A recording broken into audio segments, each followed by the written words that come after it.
आपने देखा है मंडे को लोग शिवलिंग पर जाते हैं, दूध चढ़ाते हैं, दही चढ़ाते हैं। बहुत अच्छी बात है, लेकिन आखिर ये चीज़ शुरू क्यों हुई?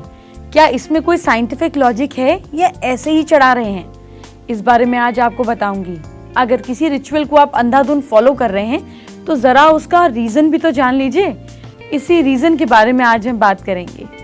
लेकिन इससे पहले ये प्रदोष व्रत क्या है क्या ये चीज़?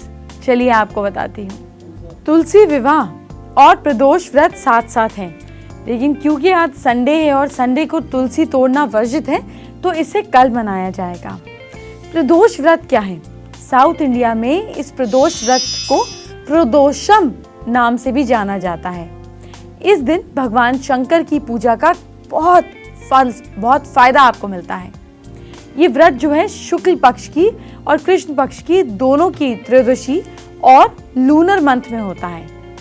सोमवार के दिन पड़ने वाले प्रदोष व्रत को सोम प्रदोष कहते हैं। अगर ये मंगल के दिन आता है तो इसे भौमा प्रदोष कहते हैं, लेकिन अगर यही व्रत शनिवार को पड़ता है तो इसे शनि प्रदोष कहा जाता है।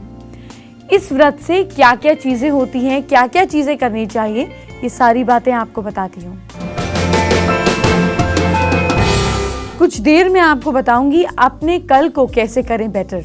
लेकिन इससे पहले ये जो इम्पोर्टेंट फास्ट आपको बता रही हूँ, प्रदोष व्रत बता रही हूँ, इसमें शंकर जी की पूजा की जाती है। लेकिन जब हम शंकर जी के बारे में सोचते हैं तो हमारे दिमाग में आता है शिवलिंग पर दूध चढ़ाना, दही चढ़ाना, घी चढ़ाना।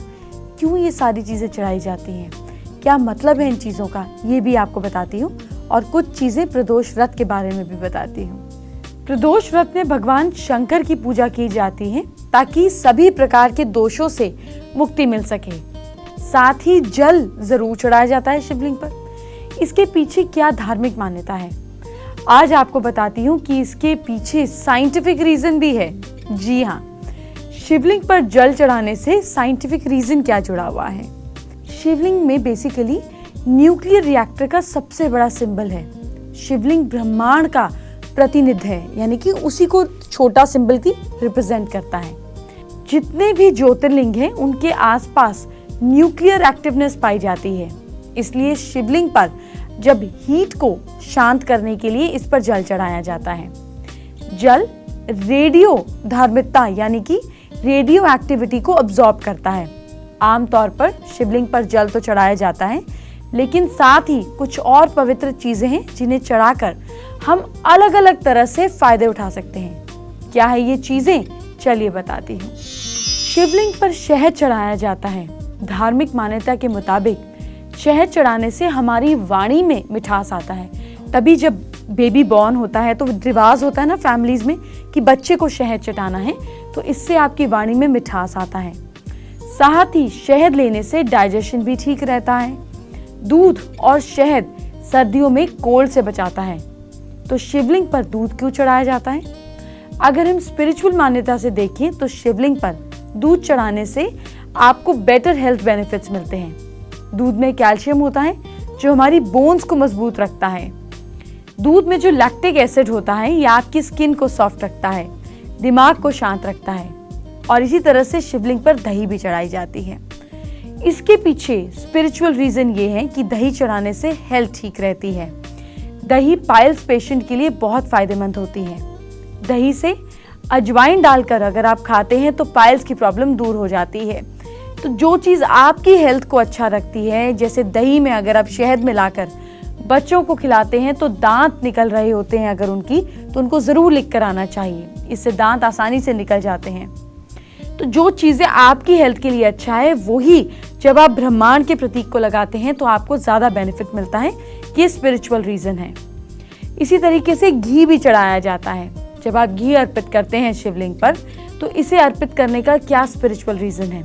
इससे आपकी पावर बढ़ती है, क्योंकि घी इस्तेमाल करने से आपके मन के अंदर, आपकी मेमोरी के अंदर पावर आती है। आपके बाल सफेद नहीं होते, आपके बाल झड़ना कम हो जाते हैं। शिवलिंग पर इत्र भी लगाया जाता है। तो अगर हम स्पिरिचुअली देखें तो इत्र चढ़ाने से आपके विचार पवित्र होते हैं। अच्छी खुशबू आपके माइंड को पावर देती है।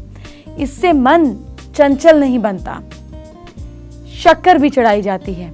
शक्कर के पीछे क्या रीजन है? शक्कर चढ़ाने से सुख और साथ साथ समृद्धि भी बढ़ती है। इसका इस्तेमाल आपकी हेल्थ को परफेक्ट रखता है। शक्कर में फ्रुक्टोज होता है जो ब्लड के फ्लो को बहुत अच्छे से ग्लूकोज पहुंचाता है। बस आप इस बात का ध्यान रखें कि जब आप शिवलिंग पर सामान चढ़ा रहे हैं तो आपको मंत्र का उच्चारण जरूर करना है। जान लीजिए वो मंत्र क्या है और इसके फायदे क्या हैं। मंत्र है ओम नमः शिवाय।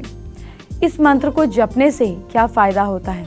इस मंत्र को अगर आप कम से कम 11 बार जपते हैं तो आपके नेचर में चेंजेस आते हैं, आपका मन शांत होता है, आपके काम में आ रही रुकावटें दूर होती हैं, बिगड़े काम बनने लगते हैं, प्रोनाउंसिएशन ठीक होती है, आपकी वोकल जो स्पीच है वो बेटर होती है। आपको एक बात और बताती हूँ कि जब भी आप शिवलिंग पर किसी चीज़ को चढ़ाएं तो आपको बहुत थोड़ा सा चढ़ाना है। ये सिर्फ प्रतीक है, जैसे पूरे ब्रह्मांड का प्रतीक शिवलिंग है, इसी तरीके से आपको अपने श्रद्धा का प्रतीक थोड़ा सा चढ़ाना है। और अगर आपको बाकी देने को मन है तो प्लीज़ किसी ज़रूरतमंद को दें, क्योंकि ये जो आप लाइव चीज़ें किसी ह्यूमन बीइंग को देते हैं उसके रिजल्ट भी बेटर होते हैं और आपके मन में सुख और शांति भी ज़्यादा होती है।